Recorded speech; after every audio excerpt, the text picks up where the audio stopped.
ఆ నియోజకవర్గ ఎమ్మెల్యే ఎవరో తెలుసా? రాష్ట్ర రాజకీయాలను శాసించిన వ్యక్తి ఆయన. అంతేకాదు, నియోజకవర్గ ఎమ్మెల్యేగా 70,000 మెజారిటీని కూడా సాధించారు. ఒక పార్టీకి అధ్యక్షుడు కూడా. అయితే ఆయన నియోజకవర్గంలో జరిగే ఓ ఎన్నిక ఆయనకు తలనొప్పి తీసుకురాగా, ఆయన పార్టీకి మద్దతు తెలిపిన పార్టీ మధ్య చిచ్చు రాజేస్తోందన్న అంశం రాజకీయ దుమారం లేపుతోంది. ఇందులో ఎంత వాస్తవం ఉందో లేదో కానీ ఇప్పుడే ఇది హాట్ టాపిక్గా మారింది. ఇంతకు ఆ నియోజకవర్గం ఏమిటో తెలుసా? అదేనండి, జనసేన అధ్యక్షుడు పవన్ కళ్యాణ్ పోటీ చేసి విజయాన్ని అందుకున్న పిఠాపురం. ఏపీ ఎన్నికల సమరంలో టీడీపీ, జనసేన, బీజేపీ కలిసి కూటమిగా ఏర్పడి ఘన విజయాన్ని అందుకున్నాయి. ఈ ఎన్నికలలో ఆయా పార్టీలు 11 స్థానాలు మినహా మిగిలిన స్థానాలలో విజయాన్ని అందుకున్నాయి. అందులో పిఠాపురం నుండి పోటీ చేసిన పవన్ కళ్యాణ్ గెలుపుపై ఉత్కంఠ నెలకొన్న పరిస్థితులలో సుమారు 70,000 మెజారిటీతో పవన్ ఘన విజయాన్ని సాధించారు. కాగా, పవన్ విజయంలో స్థానిక టీడీపీ నేతల పాత్ర కూడా కీలకంగా వ్యవహరించింది. అందుకే ఇక్కడ భారీ మెజారిటీ పవన్కు సాధ్యమైందని చెప్పవచ్చు. అందుకే పవన్ కూడా స్థానిక టీడీపీ ఇన్ఛార్జు వర్మకు అత్యంత ప్రాధాన్యత ఇచ్చేవారు.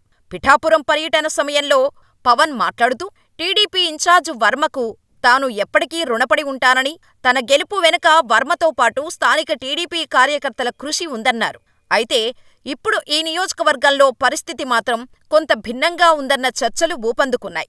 ఇక్కడ జరిగే ఓ ఎన్నిక ఈ రెండు పార్టీల మధ్య దూరం తీసుకువచ్చిందట.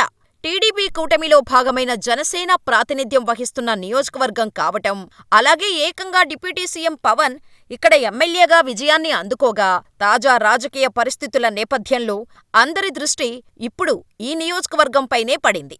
ఇక అసలు విషయంలోకి వెళితే, Pithapuram urban credit co operative society ఎన్నికలు ఇక్కడ అక్టోబర్ 6వ తేదీన జరగనున్నాయి. అయితే ఈ సొసైటీలోని 5 డైరెక్టర్ పదవులకు ఎన్నికలు జరుగుతుండగా, వైసీపీ మాత్రం ఎన్నికలకు దూరంగా ఉంది. మొత్తం 18 నామినేషన్లు రాగా, వాటిల్లో 6 నామినేషన్లు ఉపసంహరణకు గురయ్యాయి. దీనితో 12 మంది ఎన్నికల బరిలో ఉన్నట్టయింది.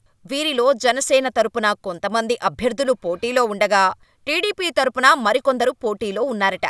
రాష్ట్రంలో మాత్రం కూటమిలో భాగమైన టీడీపీ, జనసేన మధ్య ఈ సొసైటీ ఎన్నికలు కొంత చిచ్చు రాజేసే అవకాశాలు ఉన్నట్టు రాజకీయ విశ్లేషకులు భావిస్తున్నారు. అయితే రెండు పార్టీల అధిష్టానాలు జోక్యం చేసుకొని ఇక్కడి పరిస్థితి ఖచ్చితంగా దిద్దుతాయని తెలుస్తోంది. మరోపక్క ఏపీలో జనసేన పార్టీ రోజురోజుకు బలోపేతమవుతోందా అంటే అవుననే సమాధానం వినిపిస్తోంది. పార్టీ క్యాడర్ను పెంచుకోవటంలో జనసేన ప్రత్యేక దృష్టి సారించిందని చెప్పొచ్చు.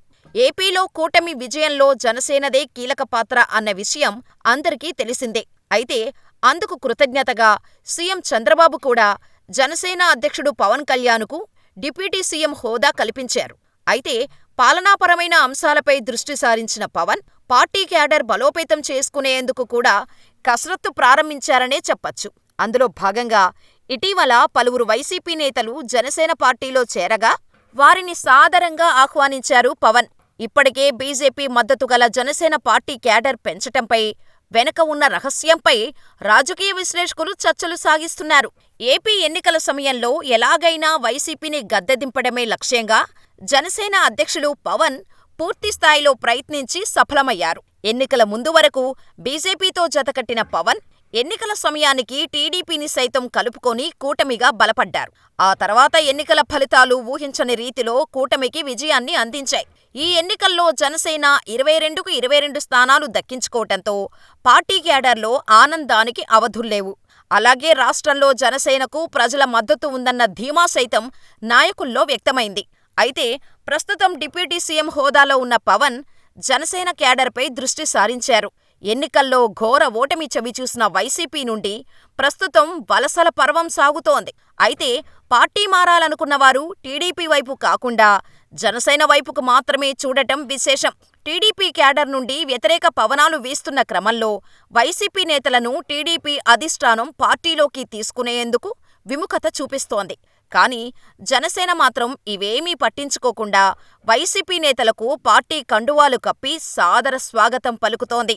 ఇలా చేరికలతో జనసేన బలోపేతం అవుతుండగా, క్షేత్రస్థాయిలో జనసేన, టీడీపీ చోటా నాయకుల మధ్య అక్కడక్కడా కొంత విభేదాలు బయటపడుతున్నాయి. దీనికి ఉదాహరణే ఒంగోలు మాజీ ఎమ్మెల్యే బాలినేని చేరిక. అక్కడ స్థానికంగా టీడీపీ నేతలు వ్యతిరేకిస్తున్నా జనసేనలో చేరారు బాలినేని. ఆయన చేరికతో ప్రకాశం జిల్లాలో కొంత టీడీపీ, జనసేన నేతల మధ్య విభేదాలు బయటపడ్డాయి. ఇలా క్షేత్రస్థాయిలో జనసేన చేరికల ఎఫెక్ట్ కనిపిస్తోంది. జనసేన బలోపేతం కావటం పవన్ లక్ష్యం కాగా, దీని వెనుక వేరే కారణాలు ఉన్నాయా అనేది విశ్లేషకుల అంచనా. ఇప్పటికే బీజేపీతో దోస్తీ గల పవన్ క్యాడర్ను పెంచుకుంటే బీజేపీకి కూడా రాష్ట్రంలో బలం చేకూరుతుంది. అలాగే హిందుత్వవాదాన్ని ఇటీవల పవన్ ఎక్కువగా వినిపిస్తున్నారు. అంటే బీజేపీ నుండి వచ్చిన ఆదేశాలతోనే పవన్ పార్టీ బలోపేతంపై దృష్టి సారించి హిందుత్వవాదాన్ని ఎక్కువగా ప్రజల్లోకి తీసుకెళ్తున్నారన్న ప్రచారం సాగుతోంది.